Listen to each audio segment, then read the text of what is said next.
Lecture 52, The Tahari. The Great Desert of Southern Gore, Peoples, Cultures, and History. A lecture by Sarah Thorne.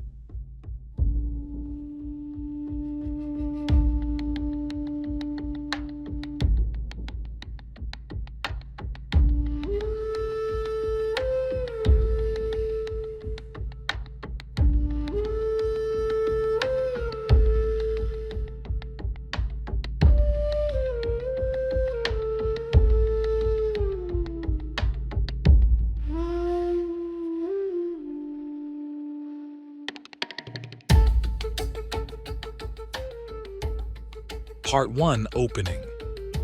Masters, mistresses, free men and free women, Kajare and Kajari, I greet you. The circle is open. We have spoken of the city-states of the mainland, of Ar and its towers, of Tharna and its masks. We have spoken of the northern peoples, the maritime powers, and the jungle cultures. But Gore has another face, a harsh face, a face of sand and sun, of salt and stone, the Tahari. A vast desert in the southeastern part of Gore, a region of scorching heat, howling winds, and treacherous dunes. A place where water is worth more than gold, where salt is currency, and where a man's survival depends on his knowledge of hidden wells. This lecture covers the Tahari, its geography, its climate, its tribes, its cities, and its unique customs. We will examine the history of the region, the nomadic peoples who roam its wastes, and the complex web of alliances and rivalries that define Tahari politics. And we will do so through the lens of BTB Plus, respecting the books, filling the gaps logically, and never replacing the world that Norman built. The circle is open. Part 2, Geography and Climate of the Tahari. The Tahari is a vast desert in the southeastern part of Gore. It is located south of the temperate latitudes with the great cities of Gore and east of the equatorial rainforest and the prairie of the plains of Turia. Size and terrain. The Tahari is several hundred passings wide and possibly thousands of passings long, a huge area, rocky and hilly. This is not a flat sea of sand. It is a rugged landscape of stone, gravel, and dunes, cut by dry riverbeds and dotted with oases.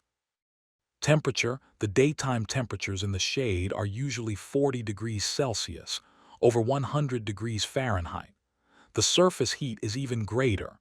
A man without water can die within hours. Wind. The wind blows most of the time from the north or northwest. Two winds are especially feared: the spring wind from the west and the autumn wind from the east.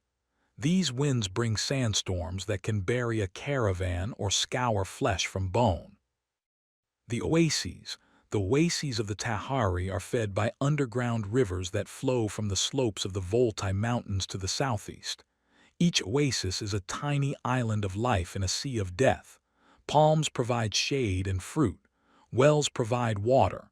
Mud brick walls provide protection from raiders. No maps. There are no maps of the Tahari. Only the tribal leaders are supposed to know the oases and water sources.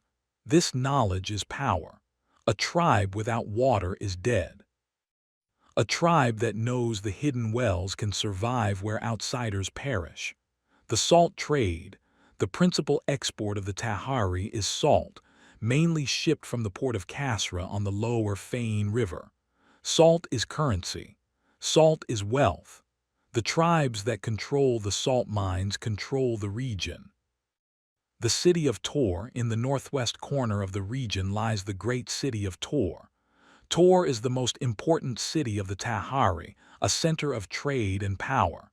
Kasra, the port city for salt trade, located on the lower Fain River. Klima, the city of the salt pits. Male slaves work the mines here, a brutal existence, often short. Kurtzel, a village on the lower Fain north of Tor. BTB Plus principle applied. The geography and climate of the Tahari are explicitly described in Tribesmen of Gore and the Gore Wiki. This is the foundation. We respect the brutal heat, the importance of water, and the lack of maps. These are not optional details. They are central to understanding the region. Part 3. The Tribes of the Tahari. The Tahari is not a unified nation. It is a patchwork of tribes, constantly warring, constantly allying, constantly shifting. The search results provide a detailed list of tribes and their relationships. The Aratai, a major tribe of the Tahari. Their vassal tribes include the Arani, Lures, Raviri, Tajuks, Tashid, T, and Zevar. Their war cry is Aratai victorious. The Aratai control the oasis of 9 wells. The Kavars, another major tribe. Their vassal tribes include the Bashi. They control the oasis of the Sand Sleen with a forward post at the oasis of the 4 Palms. The Char, they control the oasis of the Stones of Silver. The Bakas control the oasis of the 2 Scimitars. The Tashid, a vassal tribe of the Aratai controlling the oasis of the Red Rock. The Arani, a minor tribe of the Tahari, a vassal tribe of the Aratai. The Bashi, a minor tribe of the Tahari, a vassal tribe of the Kavars. Tarna, the exception that proves the rule. Tarna is a female bandit chieftain of the Tahari from tribesmen of Gore. She wielded a scimitar. She is often used in Second Life roleplay to justify female warriors in the Tahari. But the search results are clear. Tarna had not attained her position due to her combat skills. She was a tool of the Salt Ubar, an ally of the Curii. The men that followed her had little if any honor. The Salt Ubar himself had little respect for her abilities and eventually relieved her of command. The plan had always been to use her and then enslave her once her usefulness was over. BTB Plus principle applied in Tarna exists. She is canonical, but she is an exception, and a temporary one at that. A BTB Plus approach acknowledges her existence without pretending she represents the norm for Tahari women. Nomadic raiders. Raiders abound, not only outlaws of no home stone, but also daring men of opposing tribes preying upon unwary rivals. The Tahari is never safe. A caravan that lets its guard down will be attacked, looted, and its people sold into slavery. The Salt Ubar. The Salt Ubar is a mysterious figure mentioned in the search results. He is an ally of the Curii, using Tarna as his tool. This underscores the Curii influence in the region. They are willing to exploit human agents to further their goals. BTB Plus principle applied. The tribes and their relationships are explicitly described in Tribesmen of Gore and the Gore Wiki. The foundation is clear. The Tahari is a land of shifting alliances, tribal warfare, and constant raiding. We respect this complexity and do not simplify it into a single desert kingdom. Part 4. Unique Customs of the Tahari. The Tahari has customs found nowhere else on Gore. Greetings and farewells. Although they, like other Gorians, greet each other with the traditional Tao, they also say we have water as a way of greeting. Free men brush their right palms together twice in greeting, a sort of Tahari handshake. Instead of safe paths or other more common Gorian farewells, they say, "May your water bags never be empty, may you always have water." Water and salt. Sharing water makes one a guest. Sharing salt makes for an even greater bond. Putting salt upon their right wrists, they say, "Let there be salt between us," and then they lick the salt from the other's wrist. This ritual creates a bond of honor, a salt brotherhood that is not broken lightly. The head covering agal. The lagal is a length of cord used to bind the keffiyeh to the head of the wearer. The keffiyeh is the head covering of the tribesmen of the Tahari, a folded, squarish cloth. This protects the head and neck from the sun, while the cords prevent the cloth from blowing away in the wind. Bazi tea. Bazi tea is an aromatic tea brewed fresh from bazi leaves. Traditionally in the Tahari, it is served hot and heavily sugared in 3 tiny cups to be drunk in rapid succession. In the north, bazi tea is highly prized but served less formally, as tea is served on earth, for example. Black wine. Black wine is also very much enjoyed in the Tahari. It is usually served in tiny red cups, very strong and highly sugared. BTB Plus principle applied, these customs are explicitly described in Tribesmen of Gore. They are not invented, they are canonical. A role player portraying a Tahari character should know these customs and use them. Part 5. The Kaila of the Tahari. Like the wagon peoples, the tribes of the Tahari place great store in their Kaila, the long-necked riding beast with nictitating eyelids. A man on foot in the wastelands is a dead man, and a man forced to fight on foot against riders with heavy scimitars and lances is at a severe disadvantage. The desert Kaila, sand Kaila. This is the species of Kaila that serves as the mount of the nomadic tribes of the Tahari Desert. It is omnivorous, eating both meat and vegetation. Unlike the southern Kaila, the sand Kaila suckles its young. The milk of the Kaila is reddish in color and very salty, but is used by the peoples of the Tahari. The paws of the sand Kaila are much broader, the digits webbed and heavily padded, to withstand the torturous heat of the sands. Kurdas, free women and favored slaves ride in covered palanquins called kurdas for long journeys. Kurdas are carried by pack Kailas. This protects women from the sun and dust, and from the eyes of strange men. BTB Plus principle applied. The Kaila of the Tahari are described in the books. Their adaptations to the desert environment, the broad, padded paws, the nictitating eyelids, the salty milk, are canonical. We respect these details and do not replace them with horses or other mounts. Part 6. Clothing of the Tahari. The clothing of the Tahari is designed for protection against the sun, dust, and heat. The hike. Free women and slaves abroad, women of the Tahari, both free and slave, wear a hike when abroad, an all-encompassing robe and veils with a netted section for the eyes and sandals. This conceals all except for the eyes peeking out from behind a netted screen. Under the hike, a slave girl may be naked except for collar, sandals, walking chain, and slave bells. Sandals must be worn, even by slave girls, because of the scorching heat of the region. The slave veil is described in Tribesmen of Gore. The slave veil is a mockery in its way. It reveals as much as conceals, yet it adds a touch of subtlety, mystery. Slave veils are made to be torn away, the lips of the master then crushing those of the slave.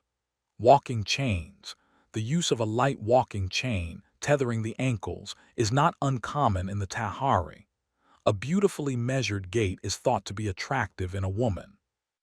The chain may be adjusted to control the length of her stride. Slave bells. Slave bells come in two varieties, a locking kind, and a kind on leather thongs that are simply tied on. Besides being less expensive, the thong variety can be tied in any number of ways to please the master. The sound of slave bells announces the wearer's status.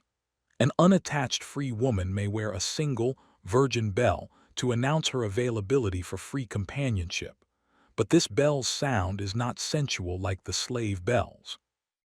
The jalaba. A girl doing chores in an oasis city might wear a jalaba, a striped, hooded, sleeved, loose robe made of rep cloth that rides high upon the thighs. Nomad camp attire. A girl of the nomad camps doing chores wears a long, bordered skirt and a printed blouse of rep cloth with a hooded jacket made of Kaila hair cloth or a hooded cloak. Some nomad women wear veils, others do not. Some decorate their faces with elaborate designs traced in charcoal. High servant dress of the Tahari. Favored girls serving pashas and wealthy men wear much more elaborate costumes. The most elaborately dressed girls are the dancers. A typical indoor serving girl might wear a high, tight, midriff-revealing vest of red silk, sash chalwar, full diaphanous trousers gathered in at the ankles, bangles at both wrists and ankles, and a diaphanous slave veil. The oval. A dancing girl of the Tahari wears, besides dancing silks, cosmetics and perfumes, an oval, an arrangement of light dancing chains that encircle her body and connect her wrists and ankles together and to her collar, while allowing enough slack for her to dance within the limits of the chain. Oval and collar is traditional in the Tahari, says tribesman of Gore. It enhances a girl's beauty. It interferes little with her dance, though it imposes subtle, sensuous limits upon it. A good dancer uses these limits, exploiting them deliciously. BTB Plus principle applied. These clothing descriptions are directly from tribesmen of Gore.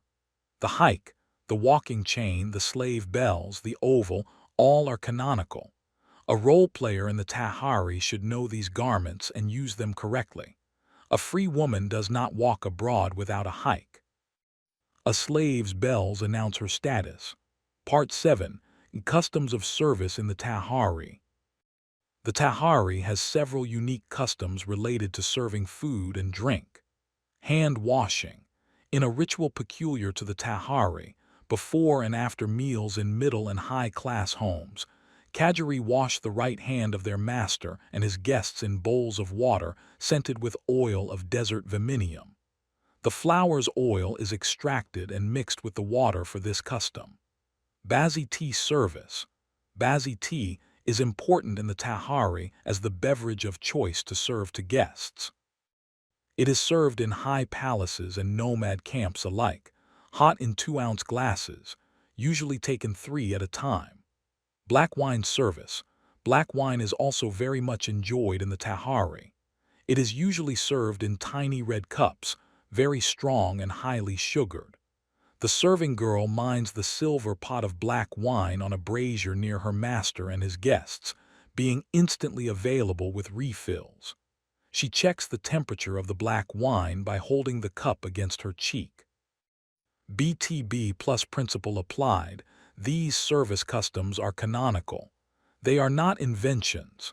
A Kajira serving in a Tahari household should know them and use them to enhance role-play immersion. Part 8.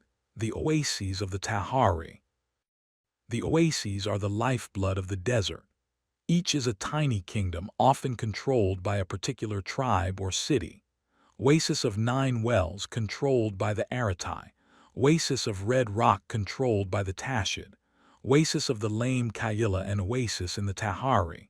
Oasis of the Sand Sleen controlled by the Kavars. Oasis of the Stones of Silver controlled by the Char. Oasis of the 4 Palms, a forward post of the Kavars. Oasis of the 2 Scimitars controlled by the Bakas. Oasis of Farad and Oasis in the Tahari. BTB Plus principle applied. The oases and their controlling tribes are canonical. This is the political map of the Tahari, or as close to a map as exists, since the tribes keep their secrets. A role player should know which tribe controls which oasis, as this determines safe passage, trade relations, and potential enemies. Part 9. The Curia in the Tahari. The search results reveal a dark secret. The Curiae are active in the Tahari. The Salt U-Bar is an ally of the Curiae. Tarna was his tool. This is not a minor detail. The Curiae have agents throughout Gore, using humans to do their bidding. The Tahari, with its remoteness and its lack of centralized authority, is an ideal place for their operations. BTB Plus principle applied. The Curiae presence in the Tahari is canonical. A role player should not ignore it. But the Curiae work in secret. Their human agents may not even know who they truly serve. A mysterious patron who pays in gold and asks no questions could be a Curiae agent, or the agent of an agent. The mystery is the point. Part 10. BTB Plus summary for the Tahari. Let me summarize what BTB Plus looks like for the Tahari. The foundation, what the books say explicitly. The Tahari is a vast, hot, arid region. There are no maps. Water is precious. Salt is wealth. The tribes are constantly warring and allying. There are oases, each controlled by a specific tribe. Women wear hikes and veils. Slaves wear bells and chains. Bazi tea is served hot and sweet, 3 cups at a time. The Kaila is the mount of the desert, not horses. The gaps, what the books do not fully describe. The exact boundaries of tribal territories are not mapped. The full list of oases may be longer than the canonical list. The daily life of nomads is not described in exhaustive detail. The Curii presence is hinted at but not fully explored. The logical expansions filling gaps. We can add minor oases not listed in the books, as long as they do not contradict the established power structure. We can describe daily nomadic life in ways consistent with the climate and culture. We can explore the Curii network in the Tahari without inventing new technologies or violating priest-king laws. What is not permitted? Replacement. No turning the Tahari into a lush green land. No removing the veils and hikes. No making horses the primary mount. No inventing modern technology. No ignoring the tribal warfare. The Tahari is not peaceful. The final question, does your portrayal of the Tahari feel Gorian? If it is too soft, too safe, too comfortable, it does not. The Tahari is harsh. It is deadly. It is beautiful in its austerity. Respect that. Part 11, what destroys the feeling? BTB Plus perspective. Do not do these things, making the Tahari into a paradise. It is not. It is a harsh, unforgiving desert. Water is scarce. Death is common, forgetting the hike. Free women of the Tahari wear hikes when abroad. This is not optional, forgetting the walking chain and bells. Slaves wear them. They announce their status, ignoring the tribes. The Tahari is not a unified nation. It is a patchwork of warring tribes. A character cannot simply travel freely. They must navigate tribal politics. Making Tarna the norm. Tarna is an exception, and a temporary one at that. Most Tahari women are not warriors. Forgetting the Curii. They are present in the Tahari using human agents. This is canonical, serving Bazi tea in the wrong way. 3 tiny cups hot, heavily sugared in rapid succession. This is the traditional way. Forgetting the salt rituals. Salt creates bonds. Sharing salt is a serious commitment. Making maps of the Tahari. There are no maps. The tribes keep their secrets. A player who produces a detailed map of the Tahari is not playing BTB. BTB Plus principle applied. The foundation is the books. The Tahari is harsh, tribal, and secretive. Respect this. Do not soften it. Do not simplify it. The complexity is the point. Part 12, closing the circle. I have spoken. Now I ask you to consider. The Tahari is a land of extremes, extreme heat, extreme thirst, extreme beauty, extreme danger. It is a land of tribes, the Aratai, the Kavars, the Char, the Bakas, and their many vassals. A land where water is worth more than gold, where salt is currency, and where a man's honor is measured by his hospitality and his skill with a scimitar. It is a land of unique customs, the hike and the walking chain, the 3 cups of Bazi tea, the salt bond, the palm brush greeting. A land where slaves are veiled like free women, but the bells give them away. It is a land of mysteries, no maps, hidden wells, secret oases. A land where the Curii have their agents, and where a female bandit like Tarna is the exception that proves the rule. The Tahari is not the north. It is not the city-states. It is not the jungles. It is its own place, with its own laws, its own customs, its own dangers. Do not play it as a generic desert. Play it as Gore, harsh, beautiful, and unforgiving. The circle is yours. Lecture 52, the Tahari Addendum. The Oasis of 2 Scimitars and LGBTQ, plus Roleplay in the Tahari. A lecture by Sarakin Thorne. Part 1, Introduction. Masters, mistresses, free men and free women, Kajare and Kajarie, I greet you. The circle is open. In the previous lecture on the Tahari, we discussed the canonical tribes, oases, customs, and peoples as they appear in the books of John Norman. But Gore is not only a world of books. It is also a world of role-play. And in the role-play communities of Second Life, the geography of gore has been expanded and interpreted in ways that go beyond the printed page. One of the most significant expansions is the Oasis of Two Scimitars. In the canonical text, the Oasis of Two Scimitars is controlled by the Baccas. It is an oasis in the Tahari. That is all the books tell us. In Second Life, the Oasis of Two Scimitars has become something else entirely. It is a mostly GE gore evolved sim, and it is part of Gay Gore, a community focused on gay male and bisexual roleplay. This addendum will explore this expansion. We will examine what the Oasis of Two Scimitars is in Second Life, how it relates to the canonical Tahari, and how a BTB Plus approach can accommodate such creative expansions without violating the foundation of the books. The Circle is Open. Part 2. What is the Oasis of Two Scimitars in Second Life?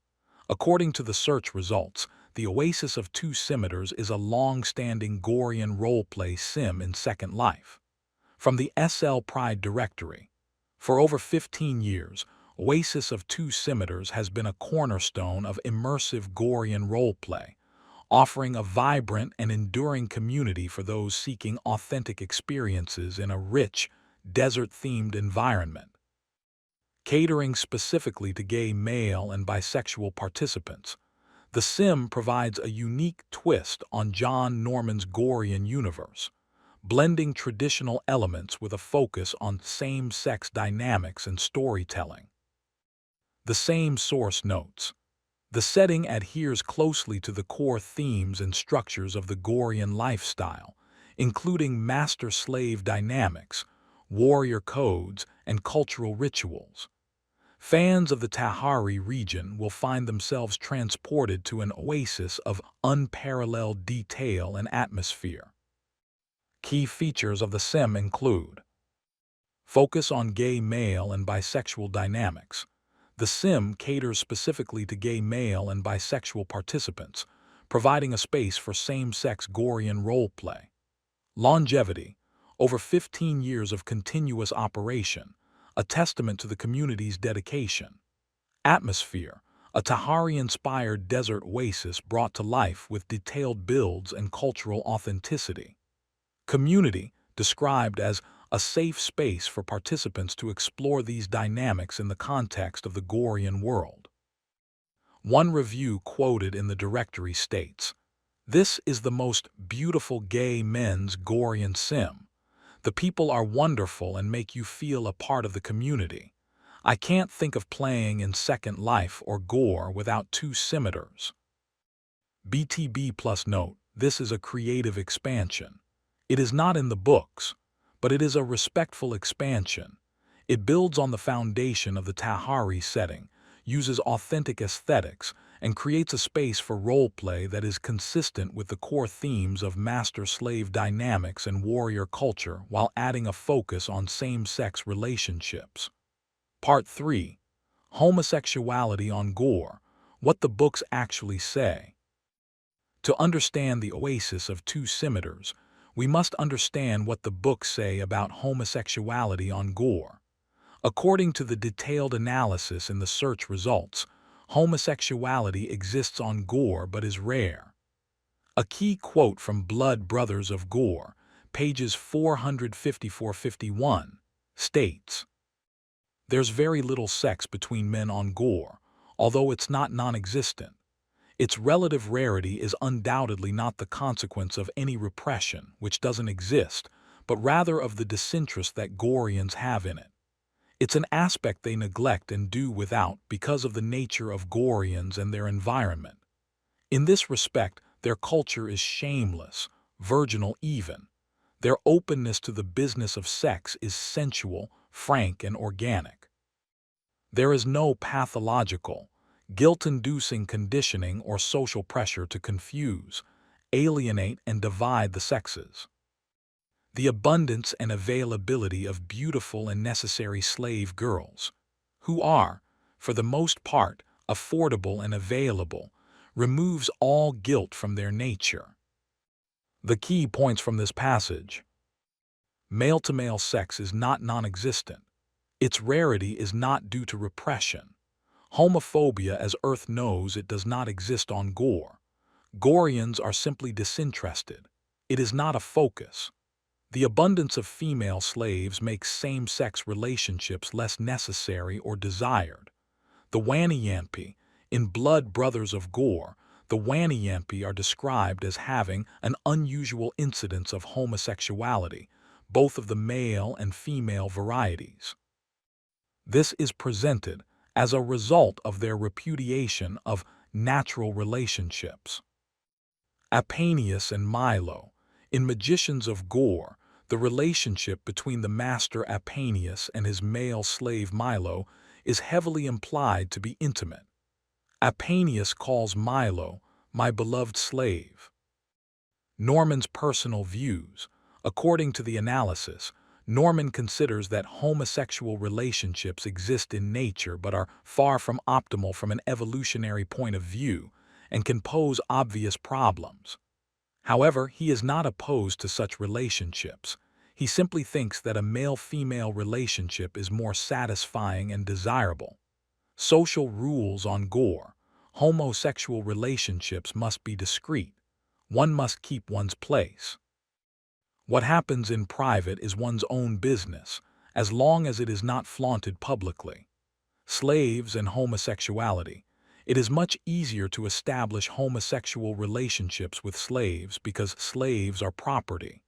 What a master does with his property is his own business, as long as it does not become a public embarrassment. BTB Plus principle applied.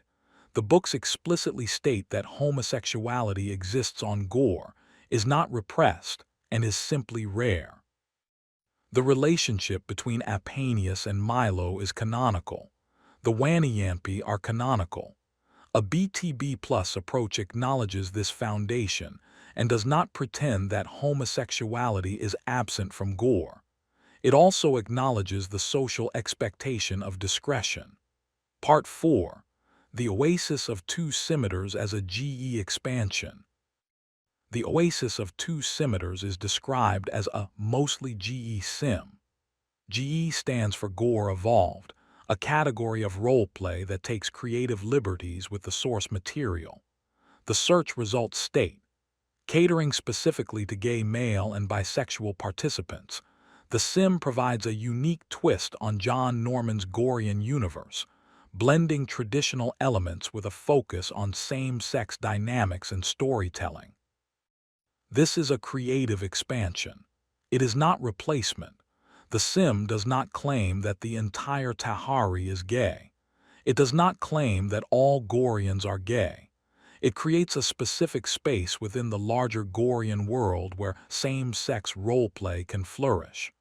The BTB Plus perspective on GE expansions. GE is valid as long as it does not claim to be BTB. The Oasis of Two Scimitars is honest about its focus. It does not pretend to be canonical. It is a creative space for a specific community. The sim respects the core Gorean themes, master-slave dynamics, warrior codes, cultural rituals, and a desert environment. The sim has thrived for over 15 years, a testament to its quality and the dedication of its community. BTB Plus principle applied. G expansions are not replacement as long as they are honest about what they are. A sim that focuses on gay male roleplay and labels itself as GE is not violating the books.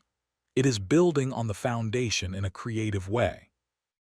The problem arises only when GE claims to be BTB, or when BTB attempts to dictate what GE must do. The Oasis of Two Scimitars makes no such false claim. Part 5. The Oasis of Two Scimitars in Canon versus Roleplay. It is important to distinguish between the canonical Oasis of Two Scimitars and its roleplay counterpart. In the books, canon, the Oasis of Two Scimitars is an oasis in the Tahari controlled by the Baccas. That is all. No further details are provided. The Baccas are a tribe. The oasis is a location. The books do not specify the demographics, sexual orientation, or roleplay focus of its inhabitants.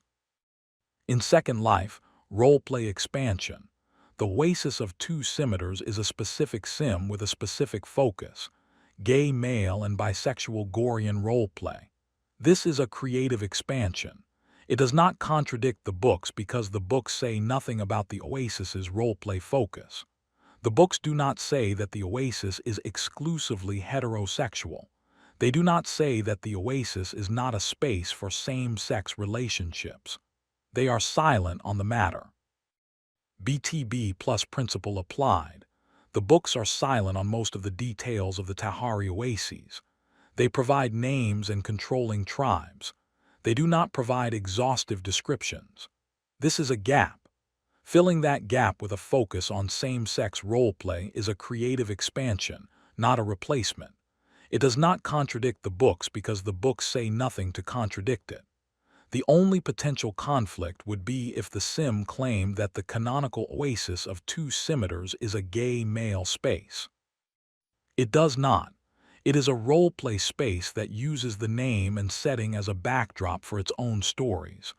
Part 6. The Gazette of Gore and the Oasis. The search results also mention the oasis of two scimitars in the Gazette of Gore, a publication that tried to bring GE and BTB Gore together more. From the Gazette of Gore, edition 43. Also you can read about the oasis of two scimitars, a gay Gorian roleplay community that serves primary gay and bi-male population. This is significant. The Gazette of Gore is a community publication that attempts to bridge the gap between GA and BTB players.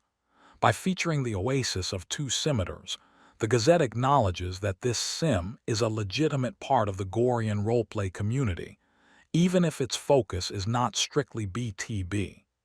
BTB Plus principle applied. The goal of BTB Plus is not to exclude, it is to build together.